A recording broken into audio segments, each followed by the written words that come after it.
আসসালামু আলাইকুম। প্রিয় শিক্ষার্থীবৃন্দ, আশা করি সবাই ভালো আছো, সুস্থ আছো। সবাইকে আমার অনলাইন ক্লাসে স্বাগত জানিয়ে আমি আলোচনা শুরু করছি। আজকে আমি তোমাদের জন্য আলোচনা করব ক্রিয়া প্রত্যয়। আমরা সেই ব্যাকরণ পাঠের শুরুতে জেনে আসছি যে শব্দ 5 উপায়ে গঠিত হয়। সেই 5 উপায়ের মধ্যে একটা উপায় হচ্ছে প্রকৃতি এবং প্রত্যয়। কারণ প্রকৃতি এবং প্রত্যয় যেহেতু একটার সাথে আরেকটা সম্পর্কিত, তাহলে এই প্রত্যয় বা কৃতত্বের আলোচনায় যাওয়ার পূর্বে আমরা একটু প্রকৃতি সম্পর্কে জেনে নিই। প্রকৃতি কাকে বলে? আমি এখানে লিখেছি মৌলিক শব্দ বা প্রকৃতি। আমরা প্রকৃতি বলতে বুঝি যেই শব্দকে আর ক্ষুদ্রতম অংশে ভাঙা যায় না বা বিশ্লেষণ করা যায় না, অর্থাৎ যে শব্দটাকে আর ভাঙা যাবে না বা বিশ্লেষণ করা যাবে না, সেটাই হচ্ছে প্রকৃতি। একই রকম সংজ্ঞা আমরা মৌলিক শব্দের মধ্যে পাই, তাই আমরা বলতে পারি প্রকৃতির অপর নাম হচ্ছে মৌলিক শব্দ, এটা আমরা বলতে পারি। তারপরে আমরা দেখব যে প্রকৃতিটা হচ্ছে দুই প্রকার, নাম প্রকৃতি এবং ক্রিয়া প্রকৃতি। নাম প্রকৃতির অপর নাম হচ্ছে শব্দমূল, আর ক্রিয়া প্রকৃতির অপর নাম হচ্ছে ধাতু বা ক্রিয়ামূল। আমরা নাম প্রকৃতির আরেকটা নাম দিতে পারি, সেটা হচ্ছে প্রাতিপদিক। আমরা এবার যাবো যে নাম প্রকৃতি কাকে বলে। নাম প্রকৃতি নাম শব্দের মূল। আমরা একটা নাম শব্দ বলবো, একটা বিশেষ্য বলবো, সেই বিশেষ্যের যে মূল শব্দমূলটা আছে বা বিশেষ্যের যে মূল শব্দটা আছে সেটাই হচ্ছে নাম প্রকৃতি, অর্থাৎ নাম শব্দের মূলকেই নাম প্রকৃতি বা শব্দমূল বলে। দেখো আমি এখানে উদাহরণ লিখলাম হাত। হাত একটা নাউন এই বা বিশেষ্য বা নাম শব্দ। এই বিশেষ্যটাকে আর ক্ষুদ্রতম অংশে ভাঙা বা বিশ্লেষণ করা যায় না। আমরা চেষ্টা করলেও ক্ষুদ্রতম শব্দে ভাগ করতে পারবো না, কিন্তু বর্ণে ভাগ করতে পারবো। এটা আমাদেরকে মনে রাখতে হবে। যে শব্দকে আর ক্ষুদ্রতম অংশ অর্থাৎ ক্ষুদ্রতম শব্দে ভাঙা যাবে না, সেটাই হচ্ছে নাম প্রকৃতি। যে নাম শব্দটাকে ক্ষুদ্রতম অংশে ভাঙা যাবে না, সেটা হচ্ছে নাম প্রকৃতি। আমরা দেখলাম হাত একটা নাম শব্দ, এটাকে ক্ষুদ্রতম শব্দে ভাঙা যাবে না, কিন্তু বর্ণে ভাঙা যাবে। যদি শব্দে ভাঙা যেত তাহলে সেটা নাম প্রকৃতি হতো না। তারপরে দেখো মূল ফুল। ফুল একটা নাম শব্দ, এটাকে ক্ষুদ্রতম শব্দে ভাঙা যায় না। মুখ একটা নাম শব্দ, এটাকে ক্ষুদ্রতম শব্দে ভাঙা যায় না। তারপর আমরা দেখবো ক্রিয়া প্রকৃতি। ক্রিয়া প্রকৃতি বলতে বোঝানো হয় যেই ক্রিয়াবাচক শব্দের মূলকে আর ভাঙা বা বিশ্লেষণ করা যায় না। যেই ক্রিয়াবাচক শব্দকে আর ভাঙা বা বিশ্লেষণ করা যাবে না, সেটাই হচ্ছে ক্রিয়া প্রকৃতি। তাহলে আমরা বুঝলাম যে ক্রিয়াবাচক শব্দকে ক্ষুদ্রতম অংশে ভাঙা বা বিশ্লেষণ করা যায় না, সেটাকে বলা হয় প্রকৃতি। আবার এখানে দেখলাম ধাতু। এটাকে বলা হয় যে ক্রিয়ার মূলকে বলা হয় ধাতু, অর্থাৎ যে ক্রিয়াবাচক শব্দটাকে ভাঙা বা বিশ্লেষণ করা যায় না, সেটাই হচ্ছে ক্রিয়ামূল, সেটাই ধাতু, বা সেটাই হচ্ছে ক্রিয়া প্রকৃতি। দেখো আমি এখানে দেখলাম বল। বল শব্দটাকে আমরা ক্ষুদ্রতম অংশে ভাঙতে পারি না, কিন্তু এটা বর্ণে ভাঙা যাবে। ক্ষুদ্রতম বল একটা ক্রিয়াবাচক শব্দ, এই ক্রিয়াবাচক শব্দটাকে ক্ষুদ্রতম অংশে ভাঙা যায় না।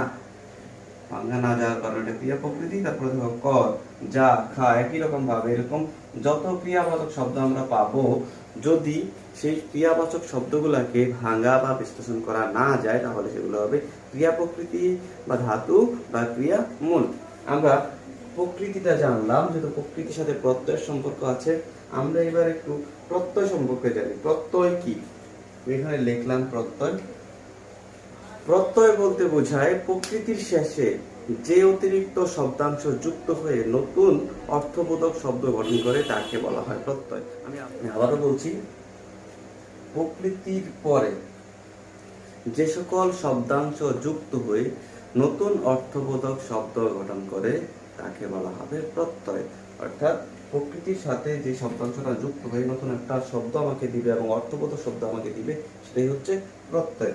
দেখো এই প্রত্যয়টাকে আবার দুই ভাগে ভাগ করা যায়, তদ্ধিত প্রত্যয় এবং কৃৎ প্রত্যয়। সিরিয়ালি কৃৎ প্রত্যয়টা আগে আর কথা, তদ্ধিত প্রত্যয়টা পরে আসার কথা। আমি এখানে যেহেতু নাম প্রকৃতি লিখলাম, এই নাম প্রকৃতির সাথে তদ্ধিত প্রত্যয়ের একটা সম্পর্ক আছে, এই জন্য এই পাশে লিখলাম, বা ক্রিয়া প্রকৃতির সাথে কৃৎ প্রত্যয়ের একটা সম্পর্ক আছে, তাই এই পাশে লিখলাম। তাহলে আমরা দেখলাম যে প্রত্যয়টা হচ্ছে দুই প্রকার, তদ্ধিত প্রত্যয় এবং কৃৎ প্রত্যয়। দেখো কৃৎ প্রত্যয় বলতে কি বোঝায়, আমরা একটু তদ্ধিত প্রত্যয় সম্পর্কে জানি এবার। যে তদ্ধিত প্রত্যয় বলতে বোঝানো হয় নাম শব্দের মূলের সাথে যেই সব অতিরিক্ত শব্দাংশ যুক্ত হয় তাকে বলা হচ্ছে তদ্ধিত প্রত্যয়। আমি আবারও বলছি, নাম শব্দের মূল বা নাম প্রকৃতি বা শব্দমূলের সাথে অতিরিক্ত যে শব্দাংশ যুক্ত হয়ে কি করে বা যে প্রত্যয় যুক্ত হয়, অতিরিক্ত শব্দাংশ বা যে প্রত্যয় যুক্ত হয় তাকে বলা হবে তদ্ধিত প্রত্যয়। আমরা একটু দেখি যে তদ্ধিত প্রত্যয়ের উদাহরণটা। হাত যোগ হাতা। দেখো এখানে আমি আলাদা আলাদা দেখলাম হাত, হাত একটা, এখানে হাত আমরা পাইছি, এটা একটা নাম প্রকৃতি। এই নাম প্রকৃতির সাথে অতিরিক্ত একটা শব্দাংশ যুক্ত হয়েছে, নাম প্রকৃতির সাথে অতিরিক্ত একটা শব্দাংশ যুক্ত হয়েছে, সে শব্দাংশ হচ্ছে শব্দাংশ যুক্ত হয়ে কি হইলো, নতুন একটা শব্দাংশ, নতুন একটা শব্দ গঠিত হইলো, হাত যোগ হাতা। এখানে দেখো, এখানে যে হাত মানে মানুষের হাত বোঝার সাথে একটা প্রত্যয় যুক্ত হইলো যুক্ত হওয়ার কারণে নতুন একটা শব্দাংশ, নতুন একটা শব্দ হলো। এই শব্দ হওয়ার কারণে এই শব্দটা নতুন একটা অর্থ দিচ্ছে। এখানে হাত মানে হাত বোঝাচ্ছে, আর হাতা মানে সেটা কারোর কাছ থেকে কোনো কিছু হাতিয়ে নেওয়া। দুইটা দুইটা দুই রকম অর্থ এখানে যখন ছিল, এটা ছিল বিশেষ্য অর্থে, আর যখন একটা প্রত্যয় যুক্ত হয়ে গেছে, প্রত্যয় যুক্ত হওয়ার পরে এটা ক্রিয়াবাচক অর্থ দিচ্ছে। কিন্তু এটা যখন যেহেতু নাম শব্দ, নাম শব্দের সাথে প্রত্যয় যুক্ত হয়ে এখানে হাতা হয়েছে, তাহলে এই যে প্রত্যয়টা, এই প্রত্যয়টাই হচ্ছে তদ্বির প্রত্যয়। তাহলে আমরা বুঝলাম যে নাম শব্দের পরে যেই শব্দাংশ যুক্ত হবে সেটা হচ্ছে তদ্বির প্রত্যয়। আর এই শব্দটা আমরা পাবো, যে শব্দটা আমরা গঠন করব, নাম শব্দের পরে প্রত্যয় যুক্ত হলে বা যে কোনো প্রত্যয় যুক্ত হোক নাম শব্দের পরে, নাম শব্দের পরে যে প্রত্যয়টা যুক্ত হবে, সেই প্রত্যয় যুক্ত হওয়ার পরে আমরা যে শব্দটা পাবো সেটাকে বলা হবে তদ্বিদান্ত পদ। আমাদেরকে মনে রাখতে হবে যে তদ্বিদ প্রত্যয় সাধিত শব্দকে বলা হবে তদ্বিদান্ত পদ, অর্থাৎ তদ্বিদ প্রত্যয় যোগে গঠিত শব্দকে বলা হবে তদ্বিদান্ত পদ। এবার আমরা যাবো কৃৎ প্রত্যয়। কৃৎ প্রত্যয় কাকে বলে? নতুন শব্দ গঠনের জন্য ক্রিয়ামূলের সাথে বা ধাতুর সাথে বা ক্রিয়া প্রকৃতির সাথে যে অতিরিক্ত শব্দাংশ যুক্ত হবে সেটা হবে কৃৎ প্রত্যয়। আমাদেরকে মনে রাখতে হবে প্রত্যয়টা সবসময় শেষে বসে। আমরা একটু দেখি যে কৃৎ প্রত্যয় উদাহরণ, যে কর যোগ এখানে আমরা কর পাইছি, দেখো এখানে আমরা কর পাইছি, কর একটা হচ্ছে কি, কর একটা হচ্ছে এখানে ক্রিয়ামূল। এই ক্রিয়ামূলের সাথে কি যুক্ত হচ্ছে, অতিরিক্ত প্রত্যয় যুক্ত হলে, ক্রিয়ামূলের সাথে অতিরিক্ত একটা প্রত্যয় যখন যুক্ত হয়, সে প্রত্যয় যুক্ত হইলে সেটাকে বলা হয় কৃৎ প্রত্যয়। আমরা দেখলাম একটা ক্রিয়ামূল, ক্রিয়ামূলের পরে একটা প্রত্যয় যুক্ত হইলে, তাহলে এই যে প্রত্যয়টা এটা হচ্ছে কৃৎ প্রত্যয়, যেটা ক্রিয়ামূলের পরে যুক্ত হয়েছে। আবার টা এখানে নাম শব্দের পরে যুক্ত হওয়ার কারণে এটা হয়ে গেছে নাম তদ্বির প্রত্যয়। এটা মনে রাখতে হবে, নাম শব্দের পরে যদি কোনো প্রত্যয় যুক্ত হয় সেই প্রত্যয় হবে তদ্বির প্রত্যয়, আর ক্রিয়াবাচক শব্দ বা ক্রিয়ামূলের পরে যুক্ত হলে সেটা হবে কৃৎ প্রত্যয়। আমরা এখানে দেখলাম যে কৃৎ প্রত্যয় তাহলে আরেকটা বিষয় মনে রাখতে হবে তোমাদের, এই যে এখানে আমি রুট চিহ্ন দিলাম, এই রুট চিহ্ন আর হচ্ছে ধাতু চিহ্ন, যখন আমরা প্রকৃতি প্রত্যয় ভাঙবো প্রত্যেকটা ক্রিয়ামূলের আগে এরকম একটা চিহ্ন আমাদেরকে দিতে হবে, না হলে আমাদের লেখাটা ভুল হবে, আমাদের লেখাটা ভুল হবে। মনে রাখতে হবে যে ক্রিয়ামূলের পরে প্রত্যয় যুক্ত হওয়ার পর আমরা যে শব্দটা গঠন করব সেই শব্দটাকে বলা হবে কৃদন্ত পদ। তাই করা হচ্ছে এখানে কৃদন্ত পদ। তাহলে আমরা জানলাম যে কৃৎ প্রত্যয় সাধিত শব্দকে বলা হয় কৃদন্ত পদ, আর তদ্বিদ প্রত্যয় সাধিত শব্দকে বলা হয় তদ্বিদান্ত পদ। তাহলে আমরা প্রকৃতি প্রত্যয় সম্পর্কে মোটামুটি একটা ধারণা নিলাম। তার পরবর্তীতে আমরা যাব যে কৃৎ প্রত্যয় সম্পর্কিত আলোচনা। আমরা কৃৎ প্রত্যয় যোগে শব্দ গঠনের নিয়মগুলা পড়ার আগে আমাদের জেনে নেওয়া দরকার, যেহেতু কৃৎ প্রত্যয় প্রকৃতির শেষে বা প্রকৃতির সাথে যুক্ত হয়, কৃৎ প্রত্যয় যখন প্রকৃতির সাথে যুক্ত হয়, সেই যুক্ত হওয়ার ক্ষেত্রে কিছু কিছু ক্ষেত্রে হচ্ছে প্রকৃতির আদি স্বরের পরিবর্তন হয়। সেই বিষয়গুলো আমরা একটু জেনে নিই। দেখো, আমরা একটু দেখি, এখানে গুণ এবং বৃদ্ধি নামে দুইটা শব্দ এখানে লেখা আছে, এবং গুণ এবং বৃদ্ধি। প্রকৃতির আদি স্বরের পরিবর্তনকে গুণ এবং বৃদ্ধি বলে। এই যে কথাটা আমি এখানে লিখলাম যে প্রকৃতির আদি স্বরের পরিবর্তনকে গুণ এবং বৃদ্ধি বলে, অর্থাৎ প্রকৃতি প্রত্যয় যোগে যখন আমরা শব্দ গঠন করব, শুরুতে থাকবে প্রকৃতি, তারপরে প্রত্যয়, দুইটা মিলে যখন আমরা একটা শব্দ গঠন করব, তখন আমরা দেখতে পাবো যে প্রকৃতির প্রথম বর্ণে যে স্বরধ্বনিটা আছে সেই স্বরধ্বনিটার পরিবর্তন হয়। এই পরিবর্তনটাকে বলা হয় গুণ এবং বৃদ্ধি। তাহলে এখানে আমরা দুইটা বিষয় পেলাম, গুণ এবং বৃদ্ধি। গুণের ক্ষেত্রে কিভাবে প্রকৃতির আদি স্বরের পরিবর্তন হয় এবং বৃদ্ধির ক্ষেত্রে কিভাবে পরিবর্তন হয় সেই বিষয়গুলো আমরা জানবো। যদি প্রকৃতির আদি স্বরে অর্থাৎ প্রথম বর্ণে বা প্রথম বর্ণে এই স্বরধ্বনিগুলা রস্বই এবং দীর্ঘই, এই স্বরধ্বনিগুলা থাকে, সেই ক্ষেত্রে যদি সেই স্বরধ্বনিগুলা শব্দ গঠনের ক্ষেত্রে রস্বই দীর্ঘই থেকে পরিবর্তিত হয়ে এ বা একার হয়ে যায়, তখন সেটা হবে গুণ। আবার যদি এই রস্বই বা দীর্ঘই পরিবর্তিত হয়ে ওই বা ঐকার হয়, তখন সেটা হবে বৃদ্ধি। আমরা রস্যই এবং দীর্ঘইর যে পরিবর্তনটা হয় প্রকৃতির প্রত্যয় যোগে শব্দ গঠন করার ক্ষেত্রে, সেই ক্ষেত্রে আমরা একটা উদাহরণ দেখি। চীন, চীন যোগ আ হওয়ার কথা ছিল চীনা, কিন্তু আমরা এই সব বাংলা শব্দে আমরা এই যে ক্রিয়াপদটা এটাকে চেনা হিসাবে বলি এবং আমরা এটা উচ্চারণ করি চেনা এবং ব্যবহারও করি চেনা। তাহলে আমরা দেখতে পাচ্ছি যে এখানে রস্যইকারটা কি হয়ে গেছে, একার হয়ে গেছে, তাই এটা হচ্ছে গুণ। আবার এখানেও নি যোগ আ হওয়া, নিয়া হওয়ার কথা ছিল কিন্তু আমরা বলি নেওয়া, এই যে একার হয়ে গেছে, এটা হচ্ছে গুণ। তারপর আমরা দেখবো শিশু যোগ স্ন বা অ, যেটা আমরা দেই, শিশুর সাথে রস্যইকার আছে শয়ের সাথে, এই রস্যইকারটা এখানে শৈশব হয়ে গেছে। এই যে পরিবর্তনটা, রস্যইকারটা পরিবর্তন হয়ে ঐকার হয়ে যাওয়া, এটা হচ্ছে বৃদ্ধি। তারপরে আমরা দেখবো রস্যু এবং দীর্ঘ যদি থাকে প্রকৃতিতে বা প্রকৃতির প্রথম ব্যঞ্জন, প্রকৃতির প্রথমে যে ব্যঞ্জনটা থাকবে তার সাথে যে স্বরধ্বনিটা, সেই স্বরধ্বনিটা যদি হ্রস্ব অথবা দীর্ঘ হয় তাহলে সেটা ও এবং ও হয়ে যাবে। যখন তখন ও হবে, ও এবং ও হবে, যখন ও হবে তখন সেটা হবে গুণ, আর ও হয়ে গেলে সেটা হয়ে যাবে বৃদ্ধি। আমরা গুণের উদাহরণ দেখি, ধু যোগ আ, ধুয়া। আমরা এখানে দেখলাম যে এই রস্যকারটা ওকারে পরিবর্তন হয়ে গেছে। আবার আমরা যখন দেখবো ঔকার হয়, এই শব্দের শুরুতে রস্যকার থাকলে বা প্রকৃতিতে রস্যকার থাকলে, সেটা যখন প্রকৃতির আদি স্বরটা যখন রস্যকার হয় তখন সেটা ঔকার হয়ে যাবে, তখন সেটা হবে বৃদ্ধি। যুব যোগ অন, যৌবন। তারপর আমরা দেখবো যদি রি থাকে প্রকৃতির আদি স্বরে, অর্থাৎ প্রকৃতির প্রথম স্বরধ্বনিটা যদি রি হয়, তখন এই রিটা যদি অর উচ্চারিত হয় বা অরে পরিবর্তন হয় বা অর উচ্চারণ হয় তখন সেটা হবে গুণ। যেমন ক্রি যোগতা, কর্তা, ক্রি যোগতা, কর্তা, অর, ক অর, আমরা উচ্চারণ করি ক অর। দেখো আমরা উচ্চারণ করি ক অর্তা, কর্তা। তাহলে এই রিটা অরে পরিবর্তন হয়ে গেছে, অরে পরিবর্তন হওয়ার কারণে এটা গুণ। আবার রিটা যদি আর হয়, রিটা যদি আর হয়ে যায় তখন আর উচ্চারিত হয়, রি এর জায়গায় যদি আর উচ্চারিত হয় তখন সেটা হবে বৃদ্ধি।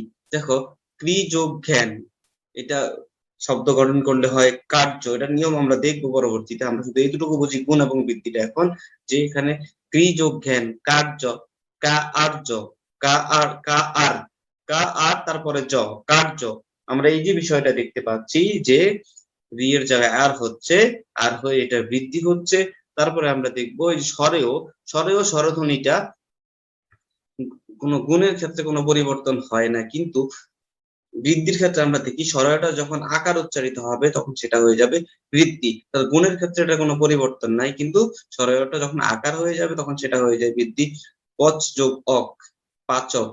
দেখেন এখানে যে পচ শব্দটা আছে, এই শব্দটার সাথে অ হওয়ার কথা, এই শব্দটার সাথে অ হওয়ার পচ, এখানে আ নাই, এটা পয়ের সাথে অই আছে, কিন্তু এই যে পয়ের সাথে যে অটা আছে সেটা আকারে পরিবর্তন হয়ে গেছে শব্দ গঠনের পরে, তাই এটাকে বলা হবে বৃদ্ধি। তারপরে আমরা যাব কৃত প্রত্যয়, তারপরে কৃদন্ত পদ, এগুলা আমরা আগে পড়ে ফেলেছি।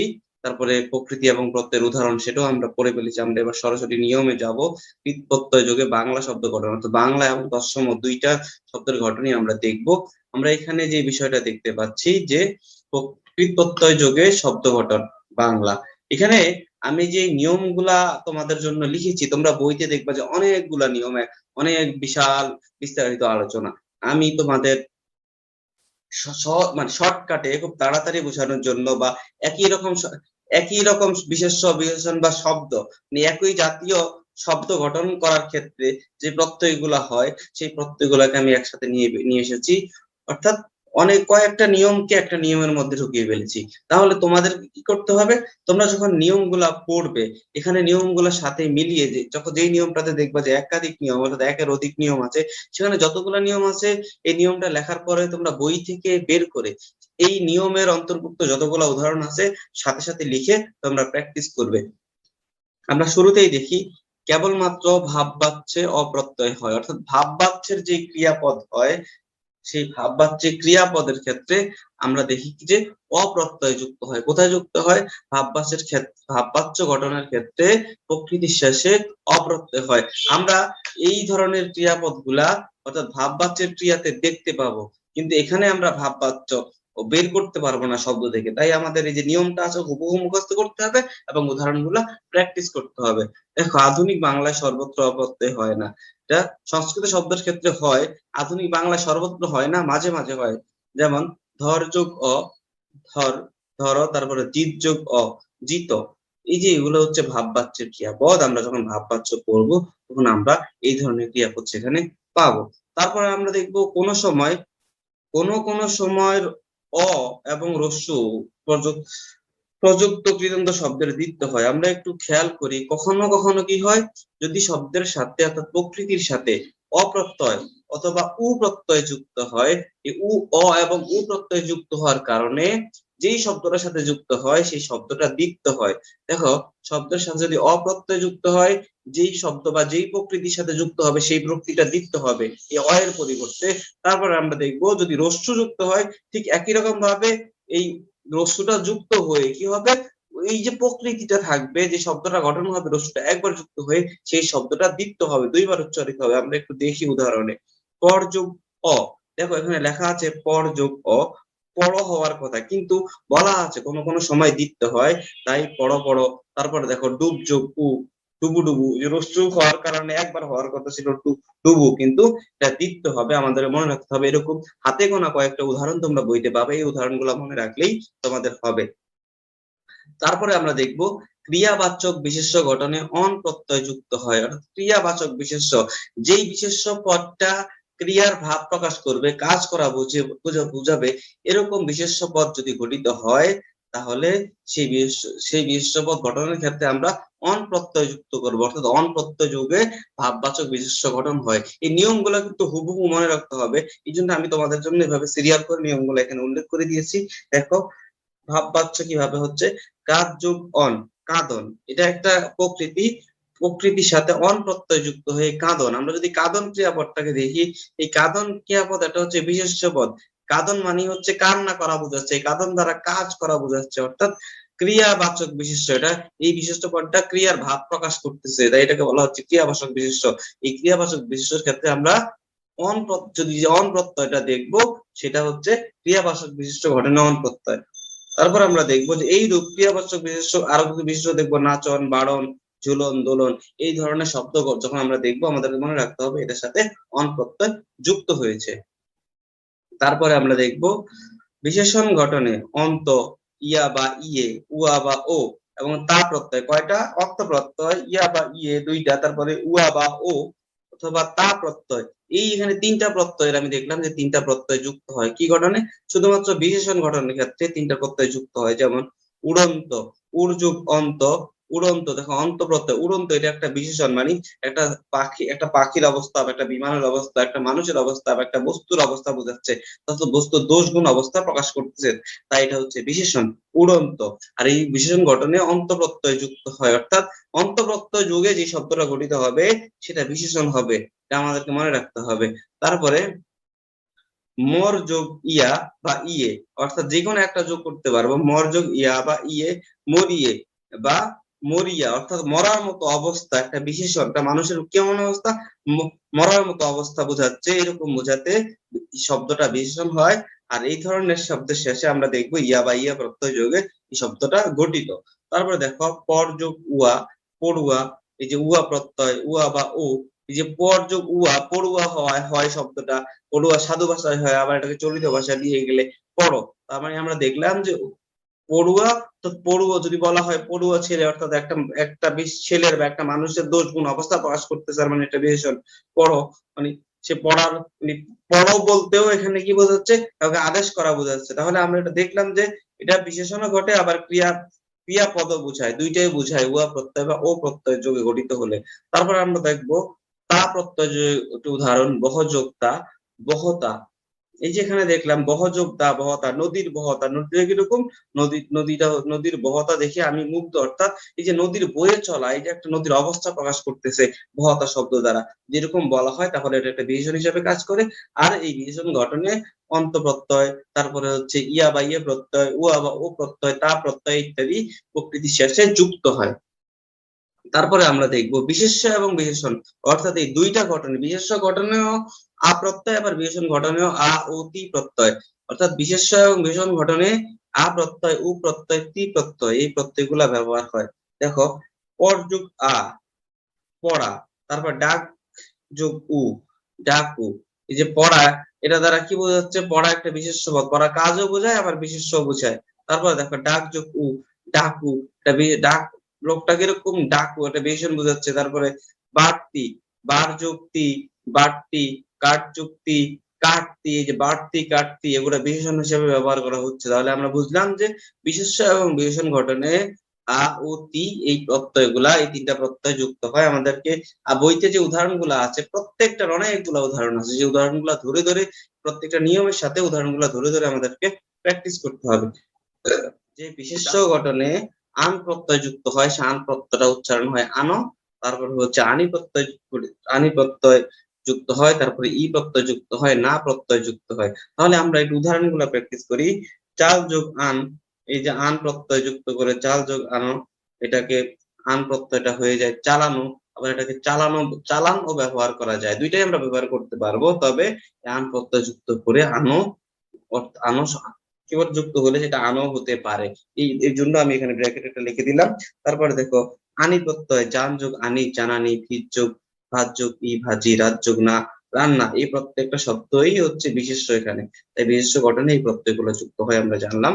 তারপরে দেখো ভাববাচক বিশেষ্য গঠনে, ভাববাচক বিশেষ্য বোঝাতে যে ক্রিয়ার ভাব বুঝাবে, অর্থাৎ কাজ করা বুঝাবে, সেটাকে বলা হয় ভাববাচক বিশেষ্য। এই ভাববাচক বিশেষ্য গঠনে কোন কোন প্রত্যয় যুক্ত হয়? আও প্রত্যয় এবং আই প্রত্যয়, আও প্রত্যয় এবং আই প্রত্যয় যুক্ত হয় ভাববাচক বিশেষ্য গঠনে। আমরা একটু দেখি, চর যোগ আও, চড়াও, কাউকে চড়াইতে বলতেছে, চড়ানো একটা বিশেষ্য পদ, চড়াও একটা বিশেষ্য পদ, এটা দ্বারা কাজ করা বোঝাচ্ছে চড়ানো। তারপরে চর যোগ আই, চড়াই, আও এবং আই প্রত্যয় ভাববাচক বিশেষ্য গঠনে আমরা দেখতে পাচ্ছি যুক্ত হয়। তারপরে দেখো শূন্য প্রত্যয়, শূন্য প্রত্যয়টা আমরা শব্দের মধ্যে দেখতে পাবো না। যদি কোনো শব্দে আমরা কি করি, যদি কোনো শব্দে আমরা প্রত্যয় বুঝতে না পারি বা শব্দকে ভাঙলে আমরা প্রত্যয় না পাই, তাহলে আমাদেরকে মনে রাখতে হবে সেখানে যে প্রত্যয়টা আছে সেটা হচ্ছে শূন্য প্রত্যয়। জিত যোগ অ, জিত, এই যেখানে কোনো প্রত্যয় আমরা পাই না, তাই এটা শূন্য প্রত্যয়। তারপর ধর যোগ শূন্য, ধর, এই যে প্রত্যয়গুলা, এই শব্দগুলা, এই শব্দগুলাতে কোনো প্রত্যয় নাই, তাই এটাকে বলা হবে শূন্য প্রত্যয়। তারপরে আমরা দেখবো যে আকারান্ত ধাতুর প্লাস অন, অর্থাৎ আকারান্ত ধাতুর সাথে যদি অন যুক্ত হয়, আকারান্ত ধাতুর পরে যদি অন যুক্ত হয়, অনের স্থানে উন হবে। মনে রাখতে হবে অনের স্থলে অন হবে। দেখো খা যোগ অন, খাওন, ছা যোগ অন, ছাওন, আকারান্ত ধাতু, দেখছো সবাই যে আকারান্ত এখানে লেখা আছে, যে খ আকার, আকারান্ত ধাতুর শেষে আকার, তারপর ছা ধাতুর সাথে আকার, অর্থাৎ ধাতুর পরে আকার থাকে। এই আকারান্ত ধাতুর পরে কি হয়? অন থাকলে সেটা উন হয়ে যায়, আমরা এটা দেখলাম। তারপর দেখো ধাতুর শেষে আকার থাকলে, ধাতুর শেষে যদি আকার থাকে, ধাতুর শেষে আকার থাকলে প্রয়োজক ধাতু ও কর্মবাচ্য ধাতুর পরে আন প্রত্যয় আনো হয়ে যায়। অর্থাৎ ধাতুর শেষে যদি আকার থাকে, সেই আকার দিয়ে যদি কোনো সে আকার যুক্ত ধাতুটা যদি প্রয়োজক ধাতু বা কর্মবাচ্যের ধাতু হয়, মনে রাখতে হবে আকার থাকলে সেই ধাতুটা যদি প্রযোজক ধাতু বা কর্মবাচ্যের ধাতু হয়, সেই ক্ষেত্রে যদি আন প্রত্যয় যুক্ত হয় সেই কর্মবাচ্য ধাতু বা প্রযোজক ধাতুর পরে, সে আনটা আনো হয়ে যায়। যেমন দেখো তোমরা, জানা যোগ আনো, জানানো, এই যে আকার আনতে শেষে কি আছে? আকার আছে ধাতুর শেষে। তাহলে আন, আকার থাকার কারণে পরে যদি আন ধাতু যুক্ত হয়, আন ধাতু যুক্ত হলে সেটা হয়ে যায় আনো। তারপরে শোনা, শোনা যোগ আনো, শোনানো। তাহলে আমরা দেখলাম যে কাউকে শোনানো এটা একটা প্রয়োজক ক্রিয়া, কাউকে জানানো অর্থাৎ অন্যের কাজটা, একজনের কাজটা আরেকজনে করে দেয়া, কেউ যদি আরেকজনকে দিয়ে কাজ করায় সেই ক্ষেত্রে সেটা হয় প্রয়োজক ক্রিয়া, আর প্রয়োজক ক্রিয়ার ধাতুটা হয় প্রয়োজক ধাতু। তাহলে আমরা দেখলাম যে প্রয়োজক ক্রিয়া বা কর্মবাচ্যের ক্রিয়ার যে ধাতু হয়, সেই ধাতুটার সাথে আন প্রত্যয় যুক্ত হইলে সেই আন প্রত্যয়টা আনো হয়ে যায়। তারপরে দেখো ধাতুর পরে অনি প্রত্যয়, ধাতুর পরে অনি প্রত্যয়, ইনি হয়, উনি হয়। দেখো ধাতুর পরে যদি অনি প্রত্যয় যুক্ত হয়, অনি প্রত্যয়টা হয়ে যাবে উনি। যেমন চির যোগ অনি, চিরুনি, বাদ যোগ অনি, বাদুনি, রাত যোগ অনি, রাধুনি, আট যোগ অনি, আটুনি। তাহলে আমরা বুঝলাম অনি প্রত্যয় যুক্ত হলে উনি হয়ে যাবে। এবার আমরা দেখবো সংস্কৃত শব্দ গঠন, অর্থাৎ কৃৎ প্রত্যয় যোগে সংস্কৃত শব্দ গঠন। শব্দের সাথে বা ধাতুর সাথে প্রত্যয় যুক্ত হয়ে সংস্কৃত শব্দ গঠিত হয়, সেটা আমরা দেখবো। শুরুতে আমরা দেখি যে কর্ম ও ভাব বাচ্চে ধাতুর পরে, কর্ম ও ভাববাচ্য ধাতুর পরে তব্য ও অনীয় প্রত্যয় যুক্ত হয়, এবং অর্থাৎ কর্মবাচ্য এবং ভাববাচ্যের যে ধাতু আছে, কর্মবাচ্য এবং ভাববাচ্য ধাতুর পরে তব্য প্রত্যয় এবং অনীয় প্রত্যয় যুক্ত হয়, যেমন তব্য, কর্তব্য। এই যে কর্তব্যটা, এটা একটা কর্মবাচ্যের ধাতু, অর্থাৎ এখানে এটা যেই বাক্যে ব্যবহার করা হবে সেই বাক্যে কর্তার প্রাধান্য থাকবে না, কর্মেরই প্রাধান্য থাকবে। এই ধরনের বাক্য হচ্ছে কর্মবাচ্যের বাক্য। আর সেই কর্মবাচ্যের বাক্যে যে ক্রিয়াপদ থাকবে, সেই ক্রিয়াপদের ধাতুটা হবে, ক্রিয়াপদের ধাতুর সাথে দ্রব্য প্রত্যয় যুক্ত হবে অথবা অনীয় প্রত্যয় যুক্ত হবে, যেমন ক্রি যোগ অনীয়, করণীয়। ঠিক একই রকম ভাবে আমরা দেখতে পাচ্ছি যে এখানে কর্মবাচ্যের ধাতু বা ভাববাচ্যের ধাতুর পর তব্য বা অনীয় প্রত্যয় যুক্ত হয়। এই নিয়মের অনেকগুলো উদাহরণ তোমরা বইতে পাবে, সেখান থেকে তোমাদেরকে প্র্যাকটিস করতে হবে। তারপরে দেখো, আমরা উপরেই পড়ে আসছিলাম গুণ বৃদ্ধি করার ক্ষেত্রে যে জ্ঞান প্রত্যয়, কর্ম ও ভাববাচ্যে জ্ঞান প্রত্যয় হয়। এখানে তব্য অনীয় দেখলাম, তারপরে আমরা দেখতেছি কর্মবাচ্যের বাক্যে যে ক্রিয়াপদ হয়, সেই বাক্যের ধাতুটা, যে বাক্যে যে ক্রিয়াপদ হয়, সেই ক্রিয়াপদ গঠনে ধাতুর সাথে জ্ঞান প্রত্যয় যুক্ত হয়ে ক্রিয়াপদ গঠিত হতে পারে। যেমন সেক্ষেত্রে কি হবে, যখন জ্ঞান প্রত্যয় যুক্ত হবে ধাতুর সাথে, তখন আমাদেরকে মনে রাখতে হবে ঘ এবং ন বিলুপ্ত হয়ে যাবে, শুধুমাত্র জফলা থাকবে। এই যেখানে জ্ঞানটা দেখতে পাচ্ছি, এই জ্ঞান শব্দের গ এবং এই যে ন, এই দুইটা বিলুপ্ত হয়ে যাবে। এই যে মাঝখানে জপলাটা আছে, এই জপলাটা শুধুমাত্র শব্দের সাথে যুক্ত হবে। তাহলে জ্ঞান প্রত্যয় যুক্ত হলে সেটা আমরা কি দেখলাম, কি কি হবে সেটা আমরা দেখলাম। আমরা একটু দেখি, ক্রি যোগ জ্ঞান, এখানে কার্য, এখানে নিয়ম অনুসারে কি যোগ জ্ঞান কার্য, এই যে রি থাকলে এটা আর হয়, আমরা পড়লাম শুরুতে যে রি থাকলে আর হবে, এটা বৃদ্ধির নিয়ম, মানে বৃদ্ধির ক্ষেত্রে হয়, এরকম পরিবর্তন হওয়াকে বলা হয় বৃদ্ধি। তাহলে আমরা বুঝলাম এটা, এই যে আর্য হইলো। কিন্তু তাহলে এই জফলাটা গেল কোথায়? নিয়ম অনুসারে তো এই জয়ের সাথে কি হবে, জফলা হবে। আমাদেরকে মনে রাখতে হবে এই জফলাটা এখানে জ হয়ে গেছে, এটাও আমাদের মনে রাখতে হবে। আরেকটা বিষয় মনে রাখতে হবে, রেপ এবং দ্বিত্ব, অর্থাৎ রেফ এবং জফলা, জফলা মানে হচ্ছে যুক্ত বর্ণ, জফলা দেয়া মানে হচ্ছে যুক্ত বর্ণ হওয়া। রেফ এবং দ্বিত্ব, অর্থাৎ রেফ এবং যুক্ত বর্ণ একসাথে কখনো হবে না, এটা মনে রাখতে হবে। শব্দের শেষে রেফ এবং দ্বিত্ব বর্ণ অর্থাৎ যুক্ত বর্ণ, জফলা যেহেতু যুক্ত বর্ণ, সেই জফলা একসাথে কখনোই যুক্ত হবে না, এটা আমাদেরকে মনে রাখতে হবে। তারপর দেখো বাচ যোগ জ্ঞান, এই যে বাচ যোগ জ্ঞান কি হইলো এখানে, এই যে বাচটা থাকলো, এই যে ন এবং গ এই দুইটা বিলুপ্ত হয়ে গেল, এই যে এখানে নিয়ম অনুসারে বিলুপ্ত হয়ে শুধুমাত্র জপলাটা থাকলো, তাই এটা হইলো বাচ্য। তারপরে দেখো কৃদন্ত বিশেষণ গঠনে, অর্থাৎ কৃদন্ত বিশেষণ ক্রিয়াপদ, যে বিশেষণ কৃদন্ত বিশেষ্য, যেই ক্রিয়াপদটা কি হবে, বিশেষ্য বুঝাবে, যে কৃদন্ত বিশেষ্য অর্থাৎ কৃৎপ্রত্যয় যোগে, কৃৎপ্রত্যয় যুক্ত হয়ে যে শব্দটা গঠিত হবে, সেই শব্দটা যদি বিশেষ্য হয়, কৃদন্ত বিশেষ্য বলতে বোঝানো হয় যে কৃৎপ্রত্যয় যোগে গঠিত শব্দটা যদি বিশেষ্যের অর্থ প্রকাশ করে, সেটাকে বলা হবে কৃদন্ত বিশেষ্য। এই কৃদন্ত বিশেষ্য গঠনের ক্ষেত্রে ঘঞ্চ প্রত্যয়, অর্থাৎ ঘইও এটাতে উচ্চারণ করা হয়, ঘঞ্চ প্রত্যয় হয়। যদি এই ঘঞ্চ প্রত্যয় হয় তাহলে কি হবে, তাহলে এই যে ঘ এবং ইয়, এই যে ঘ ইয় দুইটাই কি হবে, বিলুপ্ত হয়ে যাবে। এই যে ঘয়ের সাথে যে একটা অ আছে, অস্বরধ্বনি আছে, ঘয়ের সাথে যে একটা অস্বরধ্বনি উজ্জ আছে, এই অস্বরধ্বনিটাই শুধু অবশিষ্ট থাকবে। ঘঞ্চ প্রত্যয় যুক্ত হইলে ঘ এবং ইয় দুইটাই বিলুপ্ত হয়ে যাবে, থাকবে শুধু ঘয়ের সাথে যে অপ্রত্যয়টা আছে সেইটা। তাহলে আমরা দেখি বচ যোগ ঘঞ্চ বাস, দেখো বচ যোগ ঘঞ্চ বাস, তাহলে এই যে বয়ের সাথে আকার আসলো, এই আকারটা হচ্ছে বৃদ্ধির কারণে হয়েছে, যেটা আমরা উপরে পড়ে এসেছি। আর এই শয়ের সাথে হস আছে, এখানে এই যে ঘয়ের সাথে যে অটা বললাম, অ থাকবে, অটা এই শয়ের সাথে যুক্ত হয়ে এই শয়ের হসন্তটাকে দূর করে এখানে বসে গেছে। তার মানে অ বসা মানে সব ব্যঞ্জনের সাথে কোনো কি বলি, ব্যঞ্জনের সাথে স্বরধ্বনি আছে। আর যদি স্বরধ্বনি না থাকে সেখানে হস বসে, তাহলে আমরা বুঝলাম যে অটা শয়ের সাথে যুক্ত হয়ে গেল। আর এই যে বয়ের সাথে আকার আসলো, এই আকারটা হচ্ছে বৃদ্ধির কারণে। তা একই রকম ভাবে যুগ যোগ ঘঞ্চ যোগ, এখানেও ঠিক একই রকম, গয় বিলুপ্ত হয়ে গেছে, এই গয়ের সাথে এটা জ ছিল, এটা সন্ধির নিয়মে পরিবর্তিত হয়ে এখানে গ হয়ে গেছে।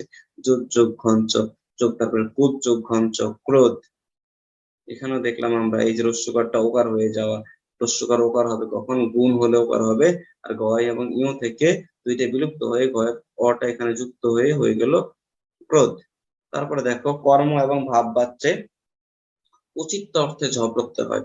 কর্ম এবং ভাব বাচ্যের ক্রিয়াপদ গঠনের ক্ষেত্রে যোগ্যতা এবং উচিত বোঝাতে জ প্রত্যয় হয়, যেমন হা যোগ জ, হেয়, এক্ষেত্রে আমাদেরকে মনে রাখতে হবে এই জটা অতে পরিবর্তিত হয়ে যাবে। এই যে জটা যুক্ত হবে, এই জ প্রত্যয়টা অতে পরিবর্তিত হবে, যেহেতু শব্দের শেষে অ লেখা যায় না, সে অটা বসবে অন্তস্থ অ হিসাবে।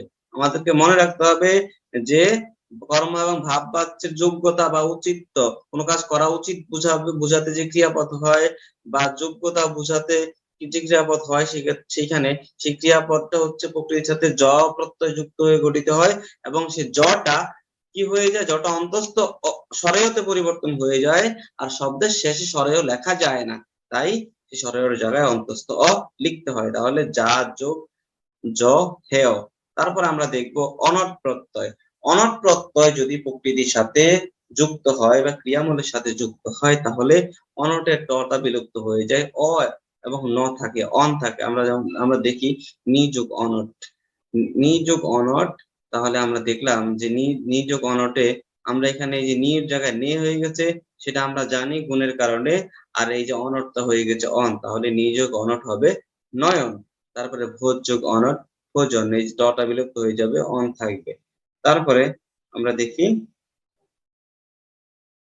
তারপরে আমরা পরের নিয়মটাতে যাই, যে এখন আমরা দেখবো কয়ত। এই নিয়মগুলা খুবই ইম্পর্টেন্ট এবং এই উদাহরণগুলা খুবই ইম্পর্টেন্ট, আমাদেরকে মনে রাখতে হবে। দেখো, কয়ত প্রত্যয়, এখানে কয়ত প্রত্যয়, কয়ত যদি এক প্রত্যয় যদি যুক্ত হয়, কটা বিলুপ্ত হয়ে যায়, ত থাকে। আমাদেরকে মনে রাখতে হবে কয়ত প্রত্যয় যুক্ত যুক্ত হলে সব প্রকৃতির সাথে কটা বিলুপ্ত হয়ে যায়, ত থাকে। যেমন খ্যাত, খ্যাত একটা কি, এটা একটা প্রকৃতি, এটার আগে একটা রূপ চিহ্ন দিতে হবে, রূপ চিহ্নটা এখানে দেওয়া হয়নি। দেখো খ্যাচ কয়ত হয়ে গেল খ্যাত, কটা বিলুপ্ত হয়ে গেল, এটা আমরা দেখলাম। তারপর এখানে কিছু কয়তর কিছু বিশেষ নিয়ম আছে। কয়ত যুক্ত হলে ধাতুর অন্তঃস্বরিকার হয়। কিছু কিছু ক্ষেত্রে কয়ত যুক্ত হলে ধাতুর যে শেষের স্বরধ্বনিটা আছে, সেই স্বরধ্বনি ধাতুর যে অন্তঃস্বর বা ধাতুর যে শেষ বর্ণটা আছে, সেই অন্তঃস্বরে কি হবে, একটা স্বরধ্বনি ইকার যুক্ত হবে। তাহলে কয়ত যুক্ত হলে অন্তঃস্বরে অর্থাৎ ধাতুর যে শেষ ধ্বনিটা থাকবে সেটার সাথে ইকার যুক্ত হবে, যেমন পট যোগ কয়ত।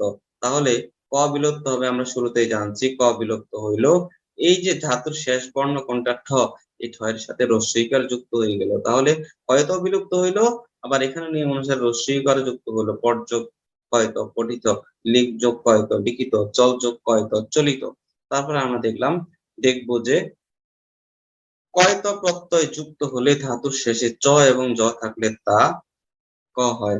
একটু খেয়াল করবে যে এখানে কয়ত প্রত্যয় যদি যুক্ত হয় শব্দের শেষে, তাহলে ধাতুর শেষে যদি জ এবং ঝ থাকে, ধাতুর সাথে যেই ধাতুর সাথে কয়ত যুক্ত হবে সেই ধাতুর সাথে যদি চ এবং জ থাকে, তাহলে কি হবে, তাহলে তা অর্থাৎ এই চ এবং জ কতে পরিবর্তন হয়। যেমন মুখ যোগ কয়ত মুক্ত, আমরা দেখতে পাচ্ছি এই কয়ত যুক্ত হয়েছে, বিষয়টা এরকম না। আমরা জানি এই যে এই কয়ত থেকে ক বিলুপ্ত হয়, ত থাকে। আবার এখানে যদি চ থাকবে, চ থাকে, সেটা হয়ে যাবে ক, দুইটা মিলে আবার কয়ত যুক্ত হয়ে গেল, এটা আমাদেরকে মনে রাখতে হবে। ভূত যোগ কয়ত ভুক্ত। আবার নিপাতনে কিছু উদাহরণ আছে, এগুলো হুবহু মুখস্থ করতে হবে। গম যোগ কয়ত গত, গ্রন্থ যোগ কয়ত গঠিত, চুল যোগ কয়ত চূর্ণ, তারপরে ছিদ যোগ কয়ত ছিন্ন, জন যোগ কয়ত জাত। এই যে বিষয়গুলো আছে, এগুলা কোনো নিয়মের দাঁড় না, শুধু গুণ এবং বৃত্তের নিয়মটা আমরা এর মধ্যে অ্যাপ্লাই করতে পারবো, বাকি সব কোনো প্রকৃতি প্রত্যয়ের নিয়ম এর মধ্যে অ্যাপ্লাই করা যাবে না। এগুলো নিপাতনের সূত্র, এগুলো বিশেষ নিয়মে গঠিত, এগুলো আমাদেরকে মনে রাখতে হবে। তারপরে দেখো কয়ত রস্বীকার প্রত্যয়, অর্থাৎ কয়ত রস্বীকার দিয়ে যে প্রত্যয় হয়, সেই প্রত্যয় যদি যুক্ত হয় কি হবে, সেখানেও কটা বিলুপ্ত হবে, তটা থাকবে। দেখো কিছু ধাতুর শেষে ব্যঞ্জন লোপ পাবে। এই যে কয়ত রস্বীকার যুক্ত হইলে কিছু ধাতুর শেষে, অর্থাৎ ধাতুর শেষে যে ব্যঞ্জনটা থাকবে সেই ব্যঞ্জনটা কি হবে, লোপ পাবে। আমরা একটু দেখি, মন যোগ কয়ত রস্বীকার, আমরা জানি ক বিলুপ্ত হবে, এই যে এখানে লিখলাম ক বিলুপ্ত হয়ে তি হইলো। তাহলে এই যে মনের যে ন আছে, ধাতুর শেষের ব্যঞ্জন, যে মন হচ্ছে ধাতু, এই ধাতুর শেষের যে ব্যঞ্জন ন আছে, নটা বিলুপ্ত হয়ে গেছে, এইটাই বলছে ধাতু শেষের ব্যঞ্জন লোপ পাবে, আর ক বিলুপ্ত হবে। তো মেইন নিয়মে লেখা। তারপরে রম যোগ কয়তো রস্বীকার রতি আমরা দেখলাম। তারপরে কিছু ধাতুর শেষে, কিছু ধাতুর প্রথম ব্যঞ্জনে আকার যুক্ত হবে।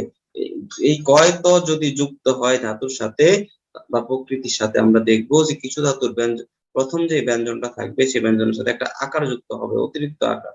দেখো শ্রম যোগ কয়তো রস্বীকার, যে কয়তো আমরা এখানে পাইছি যে কয়তো রস্বীকার, তাহলে কি হবে, হয়তো রস্যইকারের কারণে এই যে শ্রমের সাথে আকার চলে আসছে, এর সাথে আকার আসলে আমরা বুঝলাম নিয়ম অনুসারে।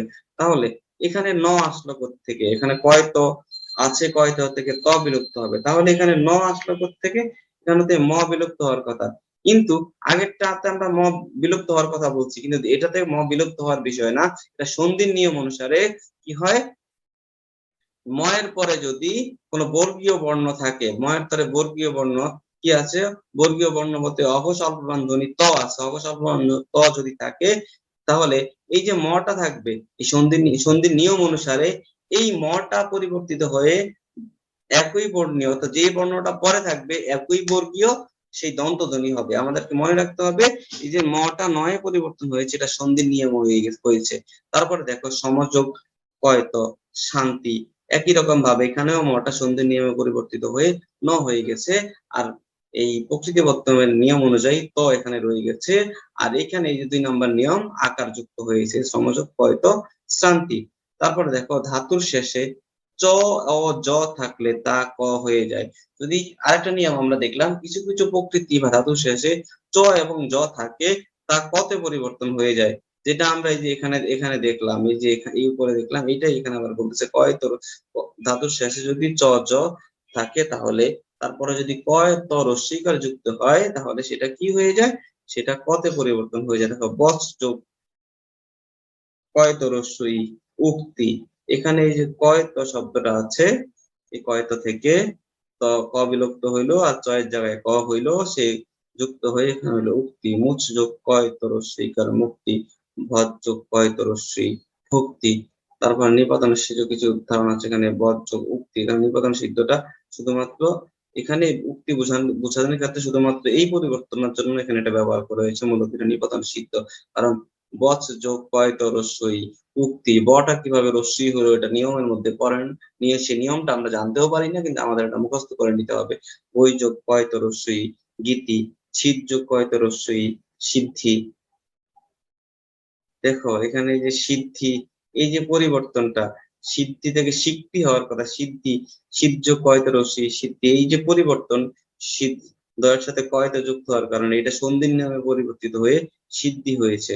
তারপরে দেখো বুধ যোগ কয়ত রস্যই বুদ্ধি, এই যে নিয়মগুলা, এগুলা নিপাতনের সিদ্ধ, কিন্তু এগুলো সন্ধির নিয়মে পরিবর্তিত হয়েছে।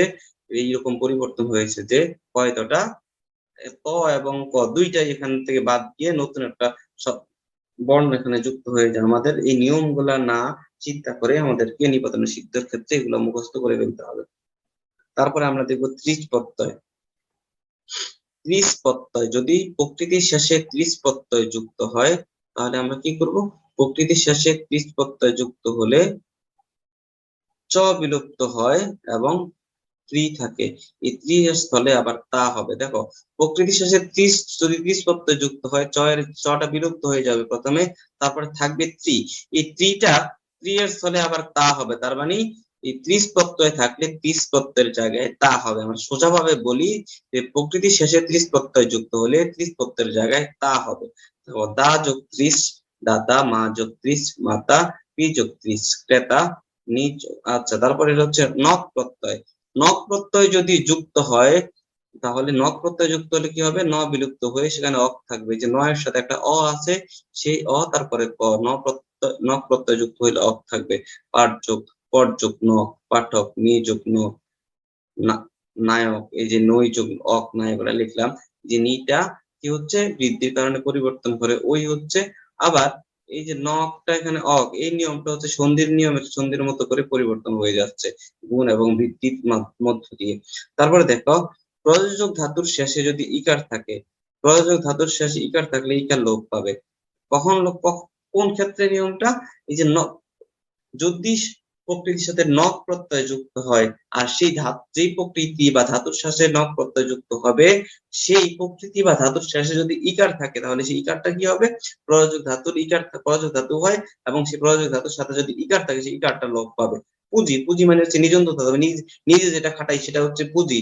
যে প্রযোজক ধাতু অর্থাৎ পুঁজি খাটায় ব্যবসা করা, নিজের মাথাকে খাটায় পুঁজিটাকে বিনিয়োগ করে যে ব্যবসা, অর্থাৎ পুঁজিটাকে মাধ্যম হিসেবে আমরা ব্যবহার করতেছি নিজের সফলতার পিছনে, তার মানে অন্যকে দিয়ে পুঁজি দিয়ে কাজ করানো বুঝতেছি আমরা, তাহলে পুঁজি একটা প্রযোজক ধাতু। তাহলে এই যে পুঁজির সাথে যদি নক প্রত্যয় যুক্ত হয়, অর্থাৎ প্রযোজক ধাতুর সাথে যদি নক প্রত্যয় যুক্ত হয়, প্রযোজক ধাতুর শেষে যদি রস্যিকার থাকে সেটা বিলুপ্ত হবে। এই যে রস্যই আছে এখানে জরস্বীকার জি, এই রস্যইটা বিলুপ্ত হয়ে এখানে হচ্ছে পূজক, অর্থাৎ এই নকের অক চলে যাবে সেটা আমরা জানি। আর নকের বাদ পড়বে, থাকবে অক। আর এই যে এখানে জয় রশ্মিটা বাদ পড়বে, তাহলে এই যে অটা এই জয়ের সাথে যুক্ত হয়ে একসাথে হবে পূজক। তারপরে জনি যোগ নক জনক, চালি যোগ নক চালক। তারপরে আমরা দেখবো ধাতুর শেষে আকার থাকলে, ধাতুর শেষে যদি আকার থাকলে, অর্থাৎ ধাতুর সাথে আকার থাকলে কি হবে, যদি সে আকার যুক্ত ধাতুর পরে নক যুক্ত হয়, তাহলে সেখানে একটা অতিরিক্ত কি হবে, অন্তঃস্থ যুক্ত হবে। ধাতুর সাথে যদি আকার থাকে সে আকারটাও থাকবে, তারপরে একটা অতিরিক্ত অন্তঃস্থ যুক্ত হবে। আবার সেই ধাতুর সাথে নক প্রত্যয় যুক্ত হওয়ার কারণে নকের জায়গায় অক হবে। দেখো দা যোগ নক, তাহলে একটা অন্তঃস্থ অযুক্ত হইলো, দায়ের দা আকার থাকার কারণে এবং নক যুক্ত হওয়ার কারণে একটা অন্তঃস্থ যুক্ত হলো, এবং পরে একটা অক আছে, অন্তঃস্থ অ এবং অ দুইটা একত্রে মিলে অন্তঃস্থ হয় অ উচ্চারণ হয়। এই ক্ষেত্রে কোনো মানে অটা এই অন্তঃস্থ এর সাথে যুক্ত হয়ে যায় অথবা বিলুপ্ত হয়ে যায়, যেটা আমরা বলি। তারপরে আমরা দেখবো বি যোগ ধা যোগ নক বিধায়ক।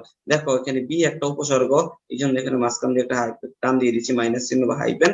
তারপরে হচ্ছে ধা, এভাবে লিখতে হবে। তোমাদের যদি কোনো শব্দের শেষে শুরুতে উপসর্গ থাকে তখন তোমরা প্রকৃতি প্রত্যয় করার সময় ঠিক এভাবে ভাঙতে হবে, বি যোগ ধা যোগ নক। ঠিক আছে, আমরা দেখি যে এটা উপসর্গ ঠিক আছে। তারপরে ধা, তারপরে এই যে ন, আকার সবই আছে, এই কারণে এখানে আকারের জন্য অন্তস্থ হইলো আর অ যুক্ত হয়ে গেল। একই রকম ভাবে আগেরটা যেভাবে বলছি, অন্তস্থ অ এবং অ থাকলে একটা বিলুপ্ত হয়ে যায় অথবা দুইটা একসাথে যুক্ত হয়ে যায়, আমরা যেটাই বলি।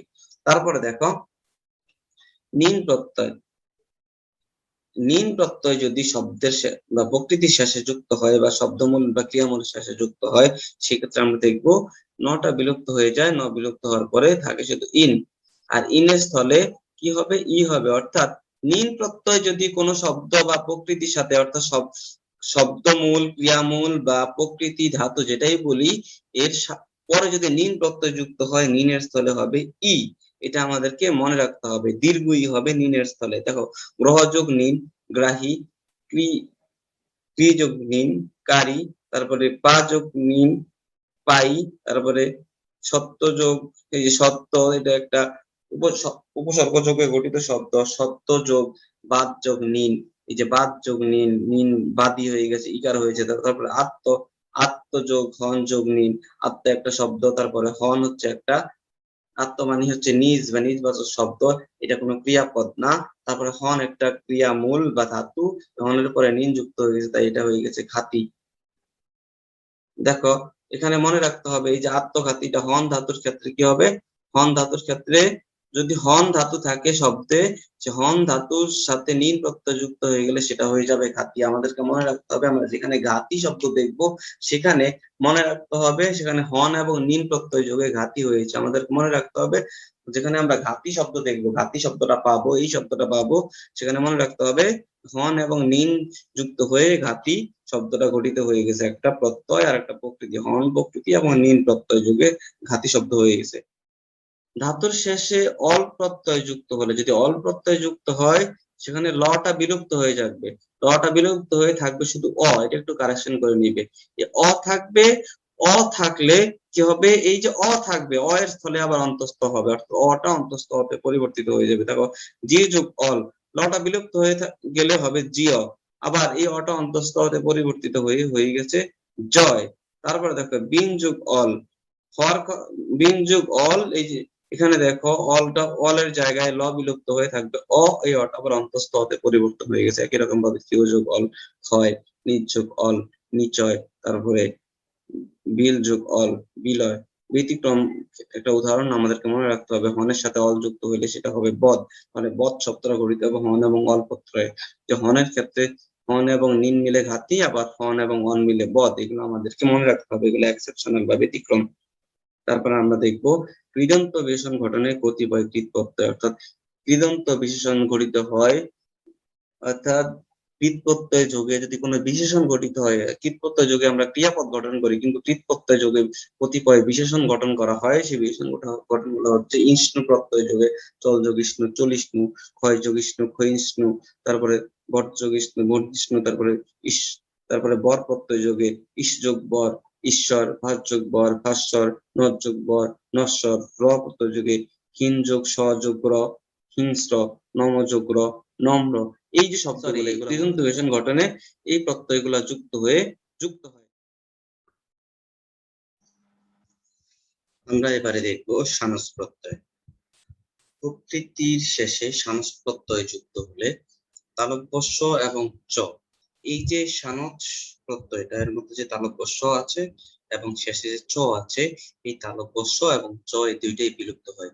বিলুপ্ত হয়ে কি থাকে? এই যে তালব্যস্যের সাথে একটা আকার আছে, তারপরে ন, এই আন থাকবে। আর এই আন যে প্রত্যয়টা থাকবে, আন প্রত্যয়টা পরিবর্তিত হয়ে আনের স্থলে বসবে হচ্ছে মান। অর্থাৎ সানস থাকলে প্রথমে তালব্যস্য এবং চ, এই যে প্রথমে তালব্যস্য তারপরে চ বিলুপ্ত হয়ে গেলে এখানে থাকবে হচ্ছে আন। এই আন প্রত্যয়টা পরবর্তীতে যখন শব্দ গঠন হবে, এই প্রকৃতির সাথে যুক্ত হয়ে শব্দ গঠন করতে গিয়ে এই আনের জায়গায় আমরা মান বসাবো।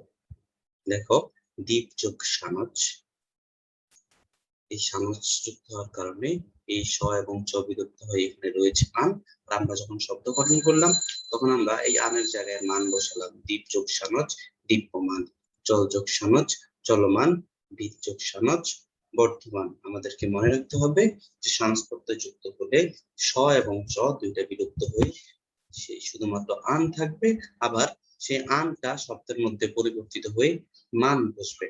তাহলে আমরা কৃত প্রত্যয়ের আলোচনা এতক্ষণ শুনলাম, এবং আমি আশা করবো যে তোমরা এই আলোচনা থেকে তোমরা উপকৃত হবে এবং এই কৃত প্রত্যয় সম্পর্কিত তোমাদের যে জড়তা বা ভয় ভীতি সেটা দূর হবে। আশা করছি সবাই ভালো থাকবে, সুস্থ থাকবে।